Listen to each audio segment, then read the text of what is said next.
Yeah, I didn't hear the clips, the beeps. Okay. Looks like we're recording. All right. A Swift Kicking Ass, episode 59.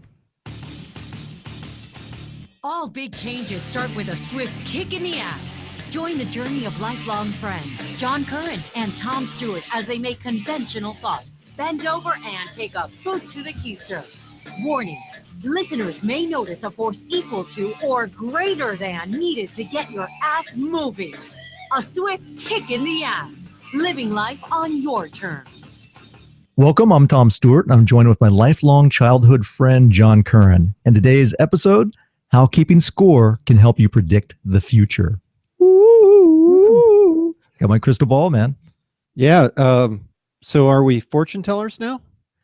Well, basically, I mean, we're just talking about, this is the last part in our gamification series, right? And it's about keeping score, right? And video games and games in general, you have to keep score so you know where you are. And we're saying doing so in life and with the stuff you want to change, like goals, right, can help you predict where you're going to be. Like if like your financial goals, John, right? If you have a financial goal and you can project out where you want to be in a certain time, and if you keep on track and keep, score with your goals, you'll be able to predict where you're going to be a year from now or 10 years from now.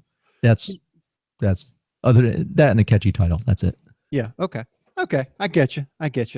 No, you're absolutely right. If a lot of us, myself included, like to be spontaneous, we like to have fun with things.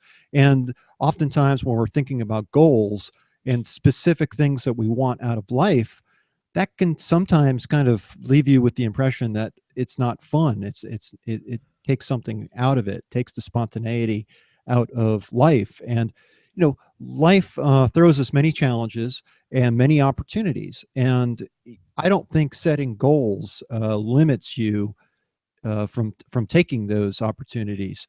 But if you're just going to wander around aimlessly, how do you know if you're getting where you want to be? If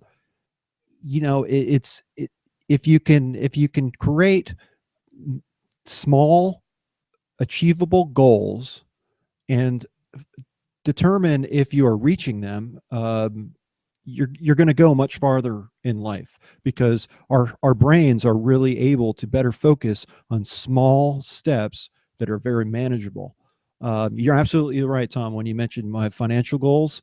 I really sat down and I figured out where I was, which was not any fun, listing down all of your bills and everything that you owe everybody.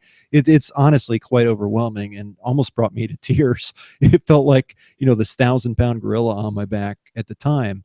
But what it did too is it planted my feet firmly on the ground. I knew exactly where I stood. And then I started to kind of make a game out of it to figure out, how am I going to move forward? How am I going to pay off this bill? And one of the things too that I used to make a game out of is that, during this time, we were so strapped for cash, but life continues on whether you have money or you don't. And we needed things. I mean, my wife and I were sleeping on this lumpy mattress, which was like putting both of our backs out of shape. We needed a new mattress. We needed, things for the house. We wanted this or that. Everybody wants something. It doesn't matter what your financial position is. But when you're strapped for cash, you don't have a lot of money to get around. I made a game of getting those things that I wanted as cheaply as I could. So I wrote down a list of things that I wanted or things that I felt that I needed that would make life bearable as we move through our plan, and to put a cost associated with them. So like I thought I could spend $1,000 on a mattress, or I needed to spend $1,000. But as I researched it and as I came up with alternatives, I always found that my expected cost was like 2 times as high as I needed to spend. Like I got a mattress for $300 or $400, not 1,000.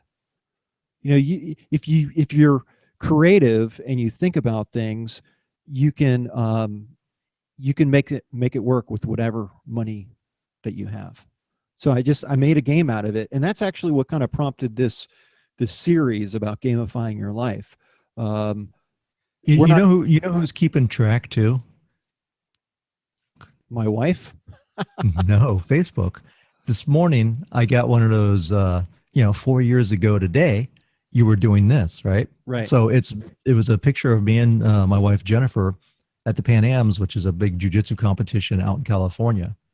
Well, it doesn't seem like it was 4 years ago. And the thing is since then I've probably gained, I was about 150 something and I was fighting at lightweight, and now I'm like at 180. So slowly this weight, crept on me, even though I was continuing to train, but I made a mistake. I wasn't documenting my progress. So now I have to almost go back. It's almost like backsliding to get back to that weight again in order to be a competition level. And if I would have been keeping track the whole time and keeping a journal of my eating and so forth, like I am now, I wouldn't be in the situation I am now. Yeah. So keeping score could have kept me out of that. And Facebook wouldn't be, 4 years from now, hopefully Facebook won't be going, hey, Lardass, you guys talked on your podcast about keeping score. So, it's funny. I think a lot of people are put off when you're told to keep score. I mean, especially, there are some things in life that you should not keep score on, like friendship. When you have a friend, you're not keeping score about you do this for that person and they do this for you. I mean, a good friendship is not going to try to keep score. You can't keep score on that. But so does that mean I can't keep score with my wife? It's not advisable. Yeah, I know. Because she's always going to win, Tom. She's always going to win. But, no, it's do not keep score with family members and friends. That is not what we're talking about. We're talking about keeping score with measurable goals and achievements, and you can apply it to work. You can evaluate whether you're spending enough time maybe with your family if you want to do some kind of scoreboard in that area to make this balanced. But don't keep score. Just know that, hey, make sure that I'm spending enough time here and not neglecting something. That might be an overview, something just to check on paper and go, you know what, this month, I see that I've spent too much time at work, and I need to spend some time with my family. But not, hey, I did the dishes tonight. How come or I always do the laundry. How come she's not doing the laundry? Or she could say, I take care of the bills. How come you're not doing that? That's not good, because that's tit for tat and you'll never win. Yeah. I mean, that's you're talking about pulling your weight or, balancing things, and life is not always going to be in balance. Sometimes one of the partners is going to do more than the other. Sometimes they're going to do less, but in the long run, it should balance out. And that happens with friends sometimes. You got to it's kind of a bad habit, because sometimes you'll be like, I remember when we were younger, you would go out and, you'd be like, hey, or this would happen at work. Okay, let me put it this way. At work, we used to go out for lunch, right? And every once in a while, one of us would say, yeah, I got it, and we'd pick up the tab for a couple guys, right? But mentally, you're saying, well, next time, they kind of owe me. But you shouldn't do that. If you volunteer that you're going to pay for someone, don't expect something in return. It's just a nice gesture. Hey, here you go.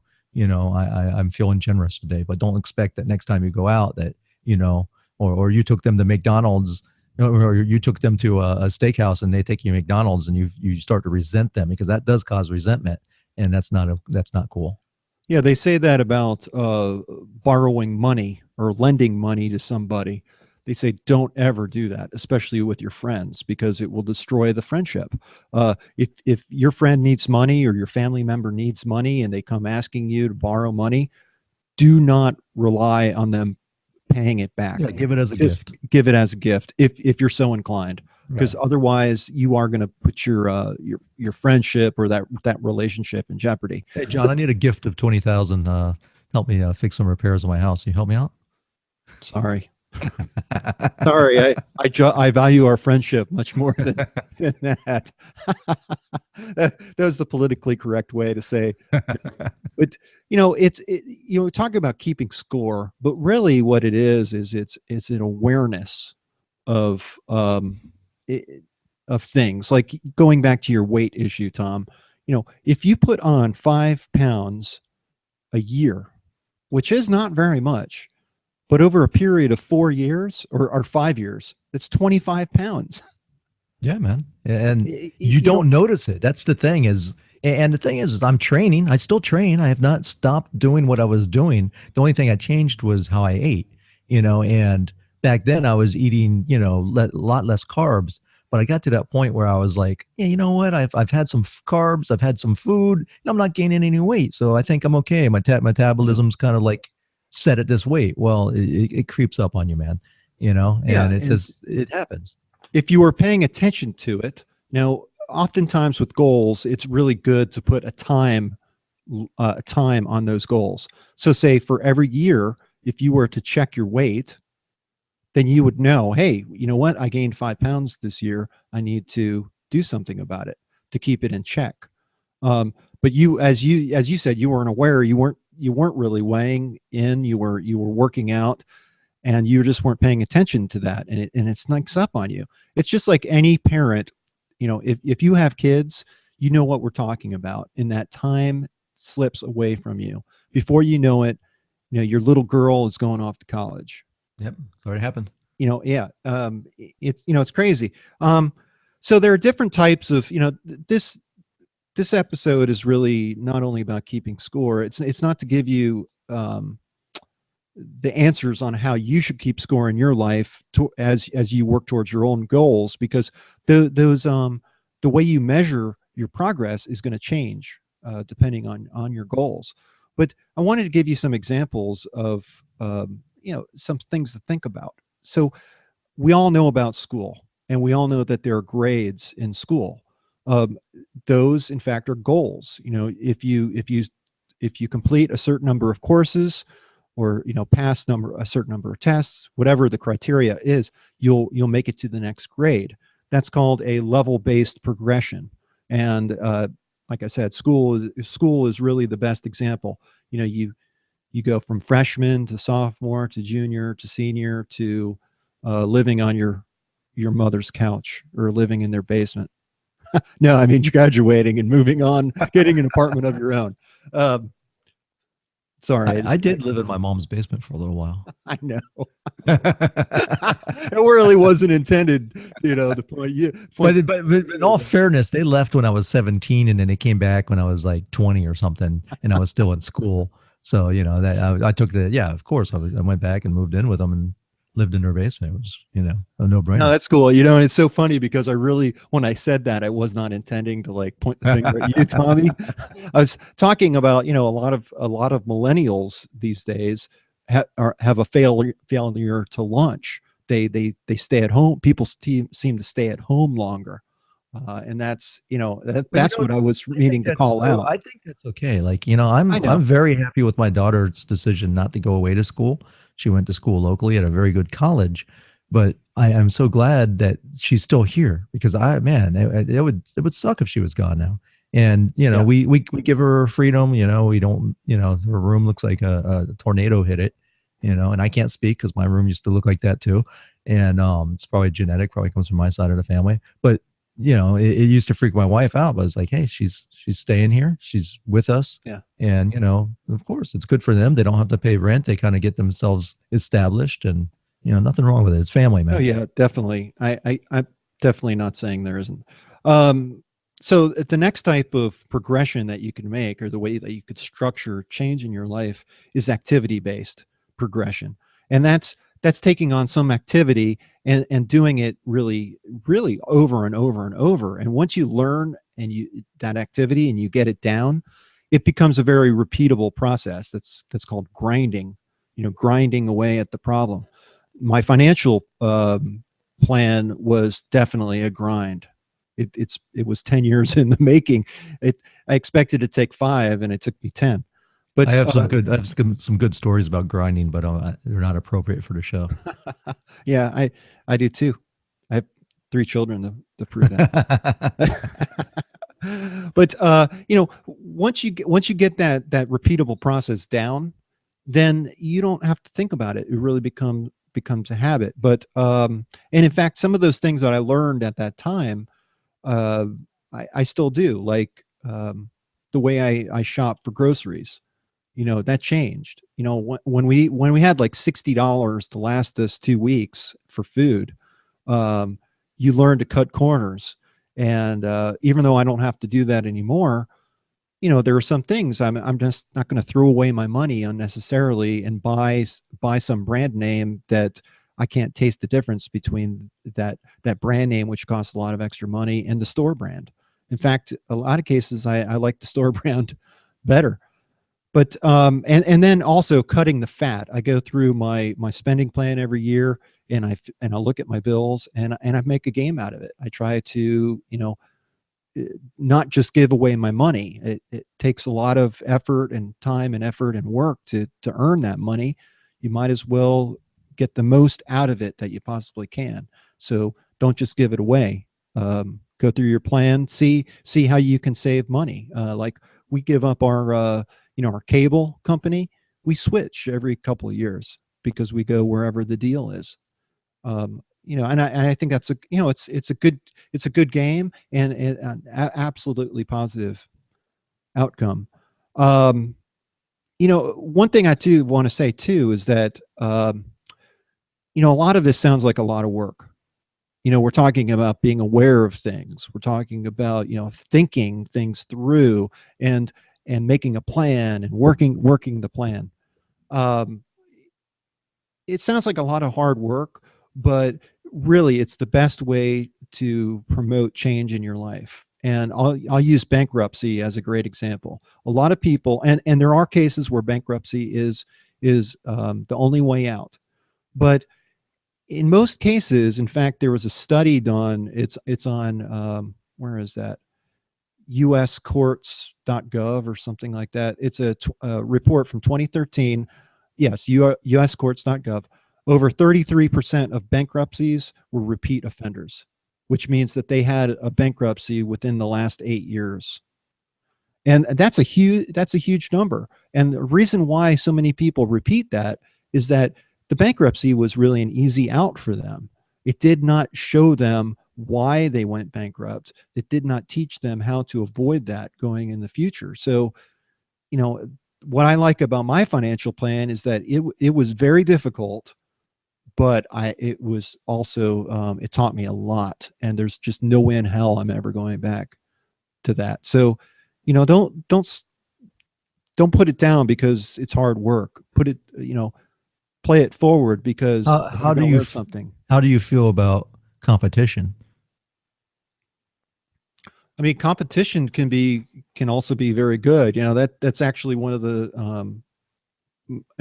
competing with other people, you're saying? I think you need to compete with yourself. Yeah, I absolutely do too. But there are times that, think back like when we were younger and we would compete when we were, lifting weights or something like that, something that would motivate you and keep you going. It would inspire you, kind of give you that little extra edge and that little push because, you get a group of guys together and, you're all working out together or something like that. It keeps you on track and keeps you, oh man, John benched this today. I want to try to outdo him. How is that? Does that hurt you or harm you or? Well, I think it's how you use it, but I think it could be used to your advantage, especially if you're trying to push yourself. In, like you said, the weightlifting is a great example of that. If you're trying to push yourself and you're competing against your friend, I mean that's a healthy competition. Yeah, I mean, I do too because we, in jiu-jitsu we do that, and where it's bad is when I'm rolling with when Jen does jiu-jitsu with me. That's where it can become sometimes a problem because I know sometimes like if I submit her and do a move or something or get a good move on her, she'll be like, oh, that she'll feel bad about herself. Like, I sucked tonight. And then if she submits me, then she'll be like, you let me have that, right? I'm like, no, you earned it fair and square. So sometimes like Theodore Roosevelt used to say, comparison is the thief of joy. So you have to be a little cautious about when you're competing and who you're competing with. But I think it can be good. If we're leading up to a competition in a jiu-jitsu, we actually start having like mock jujitsu competitions in class where we take it from, standing up, which we don't normally do in class. You don't normally always start on the floor. Jiu-jitsu is a grappling art, so they always start, in the worst possible situation. But in an actual tournament, you start on your feet and you have to take the other person down. So we do that. We use the same amount of time. We use the same points. We have a referee, and it gets a healthy, competitive spirit within the school, and it helps you get ready for the real thing. So in that aspect, I think it's good. But you have to be aware of who you're competing with, and make sure that it's not always competing about things that are not like if you compete always with everything you do, that can be bad. Like, for example, one time me and Jen were, another one with my wife, we were on the front yard or front street, and we were going to do a quick little race, right? We're just messing around, and I was like, oh, I can win. So I ran as hard as I could, and I won, right? And what did I do? I wasn't warmed up. And even though I won, my muscles weren't warmed up. My Achilles tendons, were like on fire. And now every morning since then, I still have like Achilles tendonitis. And that's like what triggered it. And it was my ego and my competitive spirit that got me in trouble. I think it's great that you ask yourself why you compete, and is it healthy, and is it for a good reason? Keeping up with the Joneses, that's also competition. Competing with your neighbors because maybe they have a bigger house or a nicer car or some material possession. That is not good competition as the way as I see it. You should be competing against yourself to get the best out of yourself. And when you're competing in sports such as jiu-jitsu, you're competing against others, but you're also competing against yourself to see if you can do the best that if you can. It's absolutely against yourself, because you never know who your opponent is. You're going to have all varieties, and it's a matter of the preparation leading up to it, the training, to getting yourself in shape. The mental part is the worst part. I mean, it's scary. I mean, you step on the mat right away, and it's like getting into a fight. It's just that you have someone there that's going to keep from the point where you are ready to die. When you get choked out or your arm is ready to break, you have someone to stop it. And say, okay, that's it. That person dies and the other person's the winner. But you go home, you shake hands, you had a good time, you challenge yourself, you stepped on the mat and did something that progressed you. And it helps you. It teaches you where you're weak in your game. It teaches you, your mental mindset, how to prepare and how to get past, hurdles and obstacles. And it really is, it's a good, I think everyone should do some sort of competition once in their life, no matter what it is, even if it's a marathon or if it's whatever it might be. I think it's good in the preparation. It teaches you a lot of life lessons. I think that's true. And if you're trying to better yourself, something else that you can do if you're trying to set up some structure, and get some feedback and keeping score with your goals, you might want to try some coaching or mentoring. A lot of us we lose our objectivity. We're so close to our issues that we can't see the forest through the trees. It's difficult for some people to kind of take a step back. So talking to someone that you trust or whose opinion that you really value can be very useful, and they can help you move forward. I know that what you did, like videotaping your fights. I know I'm probably calling it your rollings or it's a fight. It's a they call it rolling when they're practicing, but yeah, it's when you compete, it's a fight. If you tape record that and see yourself, then you can critique yourself, and you're going to kind of step away from yourself and actually see what others are seeing. Right. And if you look at any champion athlete, they're not there by themselves, man. They usually have a very good coach or trainer in their corner that's helping them. Because it's hard. It's hard to continue that excellence for a pro athlete. They need someone there, and that's why football teams and so forth, when you see they start losing games, all of a sudden they fire their coach. That's not just them being political. It's because they're such a crucial crucial part of the game. You know, I mean, they really Yeah. are. They're like the strategists back there, and they're telling the players where they weak, what they need to improve upon, how to come up with strategy. I mean, yeah, it's critical. And talking about, I think that's great, because that leads us to something I think is really key to, if you're trying to create positive change in your life.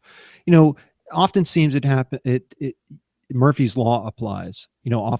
Often in our life, that we start making progress moving forward, then all of a sudden life kind of hits you with the surprise, and it sets you back, and that can destroy some people. It can really knock them off track permanently. But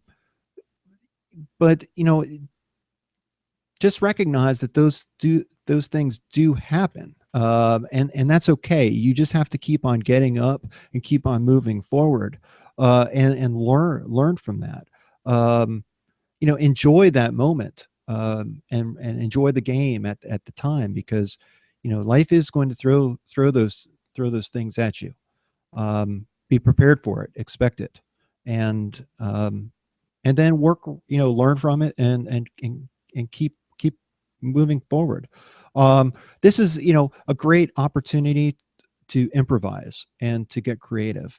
A lot of times we get very upset because we can't get upset at situations because we can't solve these problems that we're facing in the way that we've usually solved them before. Like when I was going through my financial crisis, everything in my house started to break.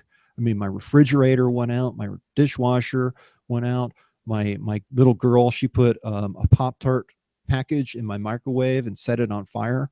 I didn't have money to go out and buy new appliances. And I got really upset with it, and I was telling a buddy of mine about it at the time, and he was like, "Oh, well, life happens." And I was like, what do you mean life happens? I wanted some sympathy, and he's telling me life happens. It's like, what the hell is that? But at the end, what he said, he said, "John," he said, "you're just upset because you don't have money to throw at these problems. If you had money, it wouldn't be an issue to you at all. You just move on, throw some money at it and move on. You can't do that. It's not an option. So use your brain, improvise."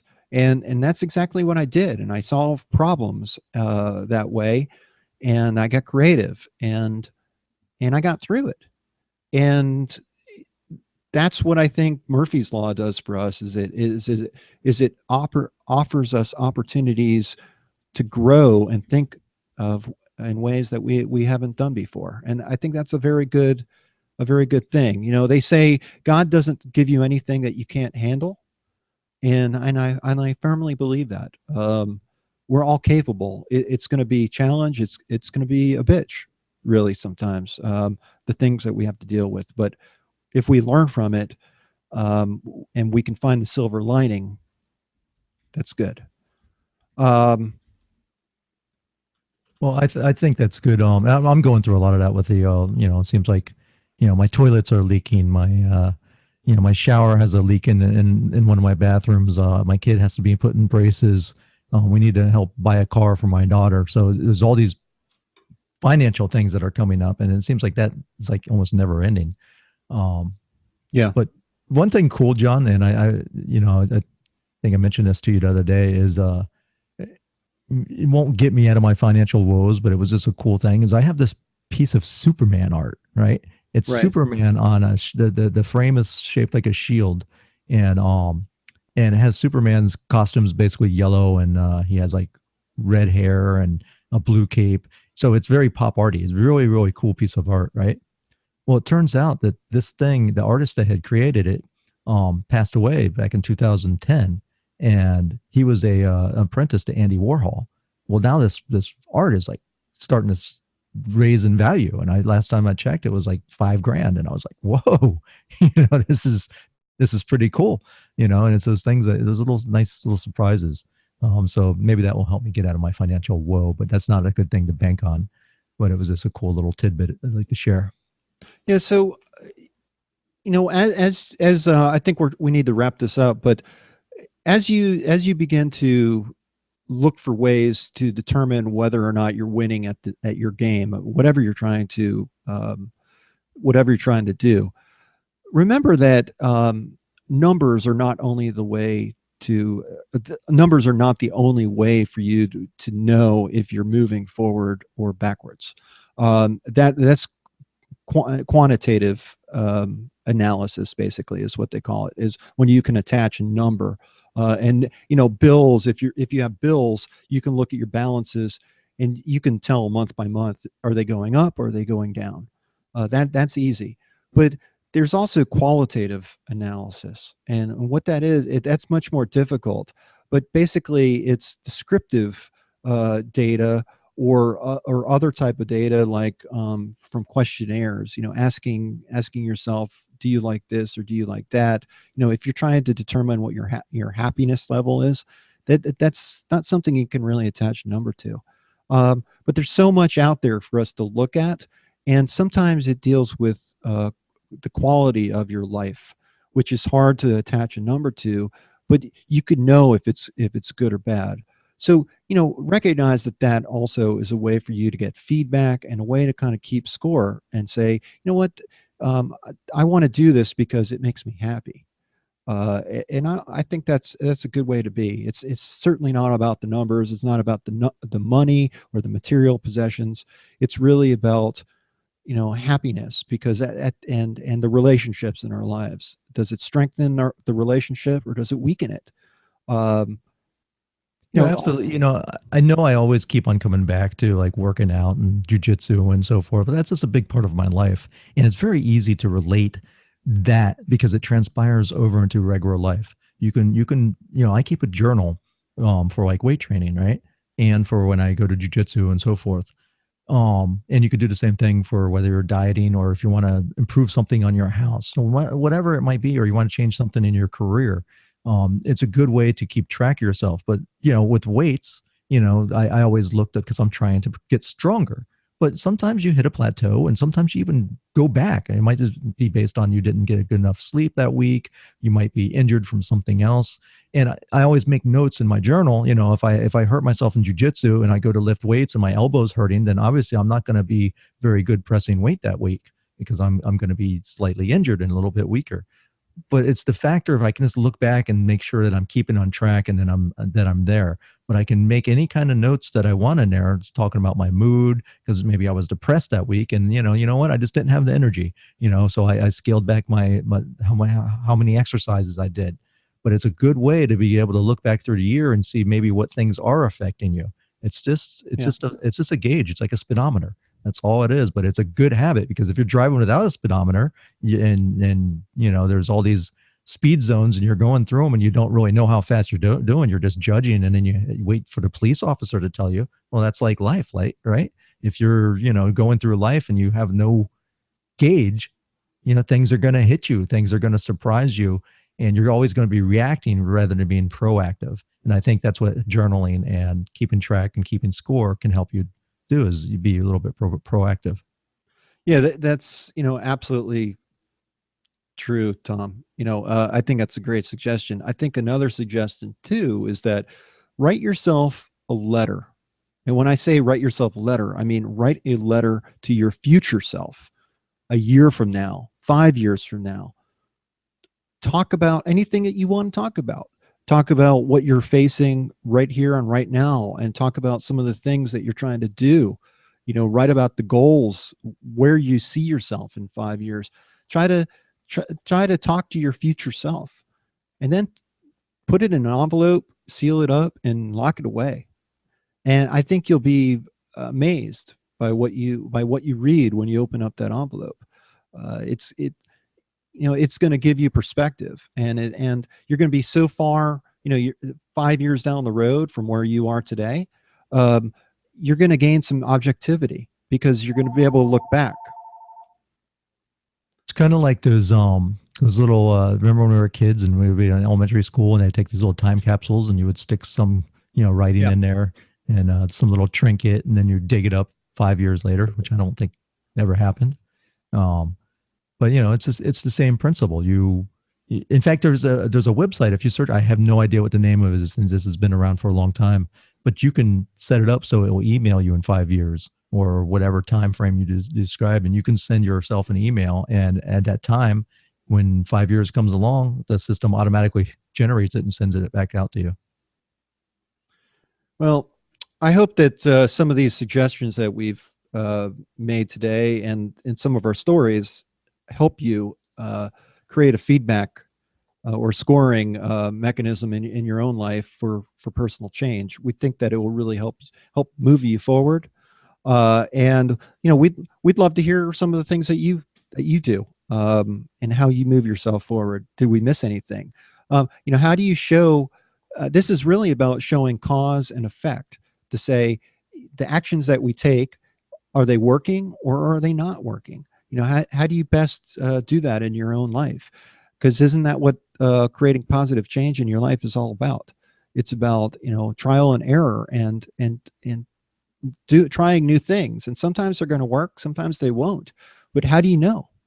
And if you have a good scoring mechanism in place, you're going to be able to tell, am I moving in the right direction or am I not? I have a quote. I think it's a really good way to kind of wrap this up. It's anonymous, but it just says, keep going. No matter what you do, no matter how many times you screw up and think to yourself, there's no point to carry on.